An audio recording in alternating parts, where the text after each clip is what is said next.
Today, I'm excited to tell you about an artist named Faith Ringgold.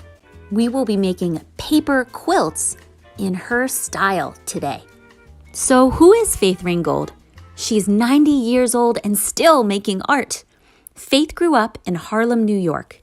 Her great-great-grandma taught her to make quilts, and her mom was a fashion designer, so she loved fabric. Faith makes paintings too.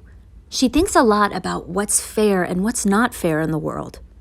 When she went to museums as a kid, she noticed the people in the paintings didn't look like her, and that didn't feel right. So in her quilts, she celebrates regular people in her community, dancing, celebrating, eating dinner, doing normal things. She celebrates African American women and all the things that they've done in history. She also makes story quilts with words sewn on. One of her most famous ones was made into a book.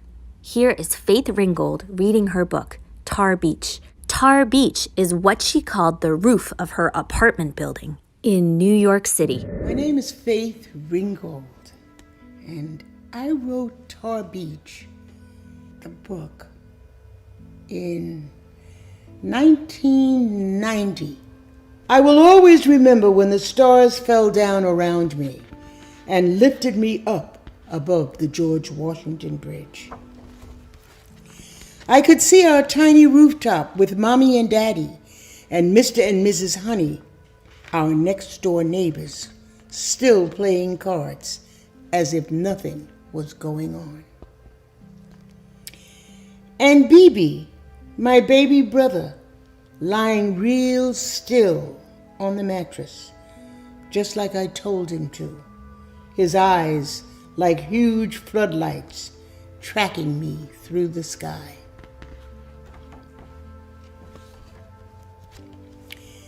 Sleeping on Tar Beach was magical. Lying on the roof in the night with the stars and skyscraper buildings all around me made me feel rich, like I owned all that I could see. The bridge was my most prized possession. Daddy said that the George Washington Bridge is the longest and most beautiful bridge in the world, and that it opened in 1931 on the very day I was born. Daddy worked on that bridge, hoisting cables. Since then, I've wanted that bridge to be mine. Now I have claimed it. All I had to do was fly over it for it to be mine forever. I can wear it like a giant diamond necklace. Or just fly above it and marvel at its sparkling beauty. I can fly. Yes, fly. Me, Cassie Louise Lightfoot, only 8 years old and in the 3rd grade, and I can fly. That means I am free to go wherever I want for the rest of my life. Daddy took me to see the new Union building he is working on. He can walk on steel girders high up in the sky and not fall. They call him the cat. But still he can't join the union because Grandpa wasn't a member. Well, Daddy is going to own that building because I'm going to fly over it and give it to him. Then it won't matter that he's not in their old union or whether he's colored or a half-breed Indian like they say. He'll be rich and won't have to stand on 24-story high girders and look down. He can look at his building going up. And Mommy won't cry all winter when he goes to look for work and doesn't come home. And Mommy can laugh and sleep late like Mrs. Honey. And we can have ice cream every night for dessert. Next, I'm going to fly over the ice cream factory just to make sure we do. Tonight, we're going up to Tar Beach. Mommy is roasting peanuts and frying chicken, and Daddy will bring home a watermelon. Mr. and Mrs. Honey will bring the beer and their old green card table. And then the stars will fall around me, and I will fly to the Union Building. I'll take BB with me. He has threatened to tell Mommy and Daddy if I leave him behind. I have told him it's very easy. Anyone can fly. All you need is somewhere to go that you can't get to any other way. The next thing you know, you're flying among the stars. The end. All right, it's time for our project to make a story quilt, just like Faith Ringgold.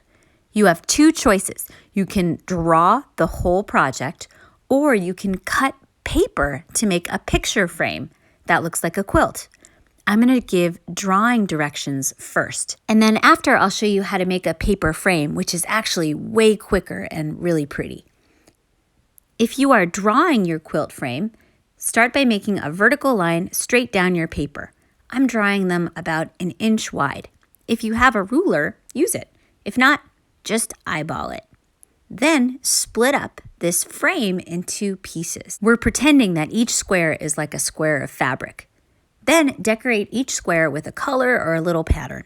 Again, cutting and gluing paper is actually a lot faster than decorating all these squares, but do what you can. The next step is to draw a picture on the inside of the frame. It can be really whatever you want. In Faith Ringgold's book, the little girl Cassie is flying. So you could draw yourself flying. Where would you go if you could fly? I started by drawing a circle for the head, 2 lines for the neck, some stretchy lines that go out to the sides for arms, and then begin on the body. The legs come out next, and you can have them curve a little bit. Again, this is less about making a real body and more about making it feel like it's moving in the air. In this version, I drew myself and my son Theo. We're flying over a construction site because he loves trucks so much. We're staring at the front end loaders and the bulldozers, and it's nighttime, and we're wearing shirts that we both love to wear. So draw a background of a place you'd love to fly over, just like Faith Ringgold. Feel free to stop the video right here, but I'm also going to show you how to make a paper frame if you've got fun paper at home. Quilt. You need some paper, and look all around your house. You can use Post-its, wrapping paper, old holiday cards to cut up, old mail, anything that's interesting to look at. Cut your paper into long, thin pieces, and then cut those pieces into little squares. Once you have a pile of squares, glue them down all around the edges of your paper. Don't worry about them being perfect. And there's our beautiful border, just like Faith's. Now, what can you draw in the middle? Any picture you want. If we were at school, I would say, let's use cut paper for the whole thing, but it might be easier to draw. You can draw something real that happens during your everyday life. I'm going to draw a picture of me and my husband and my son eating dinner. Maybe we're eating stir fry because I love to cook stir fry for dinner. And Theo's probably talking all about trucks because he's obsessed with trucks. And my husband's like, how was your day? I hope you enjoyed learning about this amazing artist. And I hope that learning about how she tells her story inspires you to tell yours too.